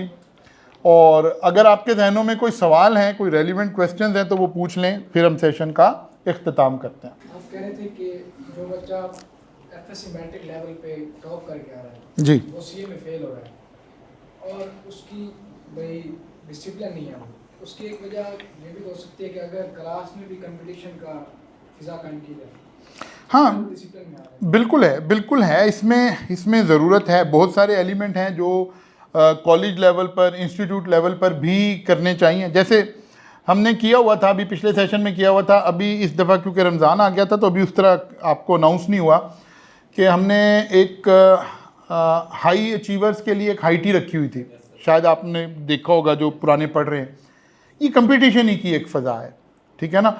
यानी कोई भी ऐसी बात, कोई भी ऐसी चीज़ जहाँ आपको एक सेंस आए कि यार ये मैंने अचीव किया है, तो ये बिल्कुल अच्छी बात है, इसके ज़रिए से अचीव किया जा सकता है। अच्छा वो जो बात आप कह रहे हो ना, मैं उसके ऊपर एक काम करता हूँ, आपको एक बात बताता हूँ। हम ना बाद दफ़ा ओवर स्लीप कर रहे हैं, ज़्यादा सो रहे हैं, और हमने सोच रखा जी 8 घंटे सोना चाहिए, 10 घंटे सोना चाहिए। हाँ शायद मेडिकल ऐसे ही कहता होगा, लेकिन ये ड्यूरेशन मैटर नहीं करती कि आपने कितनी देर सोना है। ये आपकी स्लीप की क्वालिटी मैटर करती है। और स्लीप की क्वालिटी बेहतर करने के लिए ही जो मैंने अभी आपको एक्सरसाइज बताई है ना, वो मैं आपको एक तरीका बताऊंगा इंशाल्लाह ताला। उससे क्या होगा कि आप शुरू में तो आधे घंटे बाद उठ जाएंगे और फिर आप कहेंगे मैं तो बिल्कुल ठीक हो गया हूँ, प्रॉब्लम ही कोई नहीं, लेकिन शुरू में। लेकिन फिर थोड़े से दिन जब आप उस एक्सरसाइज को कंटिन्यू करेंगे तो आप 5 घंटे में बिल्कुल 100% फ्रेश हो जाया करेंगे। एक्चुअली जैसे हम बाद दफ़ा अपने मोबाइल को रीसेट करते हैं ना, बाद दफ़ा अपने लैपटॉप को रीसेट करते हैं, ऐसे ही हमें हमारे अंदर जो ख़यालात आके, डिप्रेशन आके हमारी ज़िंदगियों में हमारा माइंड, हम बज़ाहिर सो जाते हैं, हमारा माइंड उसी तरह ही डिस्टर्ब होता है। ये वही एक्सरसाइजेज हैं, ये वही चीज़ें हैं कि आप अपने अंदर से वो चीज़ें निकालें, खाली डोल ना निकालें, ठीक है ना।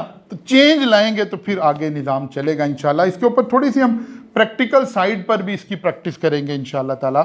इस आज के इस सेशन की थोड़ी सी इसको कंटिन्यू करेंगे कि हम इसकी थोड़ी फर्दर एक्सरसाइजेज करें ताकि इन बातों को हमें ज़िंदगी में अप्लाई करना आ जाए।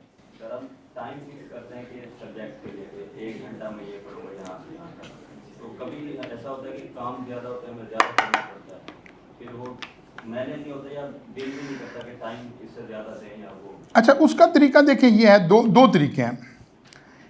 टाइम फिक्स करके कोशिश करें शुरू में तो उस पर फिक्स रहें, सोचें जितना आज मैं कर सका था मैंने कर लिया, बाकी अब कल करूँगा, कोई बात नहीं, ठीक है ना।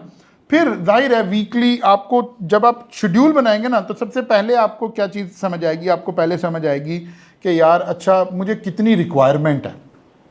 तो पता चला कि यार नहीं, मैंने 1 घंटा सोचा, वो घंटे में तो काम ही नहीं होता मेरे से। इसका मतलब है शेड्यूल रिवाइज मांग रहा है ना, रिवीजन मांग रहा है ना, तो रिवाइज कर लेंगे हम। लेकिन शुरू में ये ना सोचें, क्योंकि ये असल में हमारा वो जो पुरानी आदत पड़ी है ना, वो हमें डिट्रैक्ट कर रही है। ये आदत हमारे से क्या करवाना चाह रही है, आज सारा टाइम एक सब्जेक्ट पे लगा दो, ये वाला तो आसान है मैं कल पढ़ लूँगा। अल्टीमेटली जो बात आप कह रहे हैं वो हमें उस तरफ ले जाना चाह रही है। नहीं, अपने शेड्यूल पे स्ट्रिक्ट हो, और अगर आपको लगता है कि शेड्यूल गलत है तो उसे रिवाइज कर लें। मतलब एक सब्जेक्ट में आपने घंटा रख लिया, आपने देखा यार ये तो 30 मिनट में ही रोज़ काम हो जाता है, कोई नहीं 1-2 दिन देखें, अगर 30 मिनट में ही हो रहा है तो इसका टाइम रिड्यूस करके 30 कर दें, ये 30 कहीं और ऐड कर दें।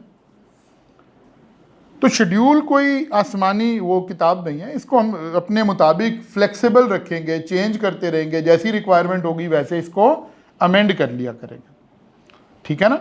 लेकिन इसके ऊपर फोकस करें कि अगर 3 सब्जेक्ट रखे हैं तो रोज़ाना 3 पढ़ने हैं, ज़्यादा या कम। बच्चा क्या करता है, एक सब्जेक्ट को इग्नोर करता जाता है, आखिर में जाके ये सब्जेक्ट क्योंकि अब तैयार नहीं हुआ, ये स्ट्रेस क्रिएट करता है। जब ये स्ट्रेस क्रिएट करता है तो जो अच्छा तैयार हुआ होता है वो भी फारिग हो जाता है, फ़ायदा कुछ भी नहीं हुआ। बैलेंस बैलेंस बैलेंस, स्टडी को बैलेंस करें इंशाल्लाह ताला। सर अक्सर ये बात मिलकर नोट करने को मिलती है कि ना हम काफ़ी सारे सेशन वगैरह भी लें अगर मोटिवेशनल, तो सर उसका असर ज़्यादा 3 से 4 दिन कंसिडर फुली हो रहता है, फिर उसके बाद क्या होता है कि थोड़े दिनों बाद ना वही जो मोटिवेशन लेवल होता है वो गिरना स्टार्ट होता है। बिल्कुल ऐसे ही है। तो सर इसका मतलब ओवरकम करने के लिए क्या किया है? इसका ओवरकम करने के लिए ना असल में वो आप वही कह रहे हैं कि फिर उसी बेवफा पे मरना, फिर वही ज़िंदगी हमारी, ठीक है ना। तो रूटीन पे वापस चले जाते हैं तो अपने रूटीन पे वापस चले जाते हैं। अच्छा, उसका हल वही है कि जब भी आप कोई सेशन अटेंड करें, मसलन आज जाके अपने आप से आपको एक सवाल सबको पूछना चाहिए कि यार मैंने आज का सेशन लिया, मैंने 1-1.5 घंटा इन्वेस्ट किया, मैं क्या लेके आया हूँ यहाँ से, वो कौन सी 3 बातें हैं यार जो मैंने अब अमल करना ही करना है, और कल सुबह इस पर अमल शुरू करते हैं।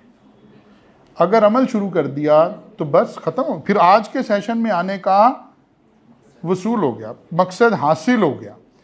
ये कब है कि 3 दिन हम मोटिवेटेड रहे और फिर वहीं चले गए, इसका मतलब है इन 3 दिनों में हमने कोई एक्शनेबल काम नहीं किया सिवाय मोटिवेटेड रहने के।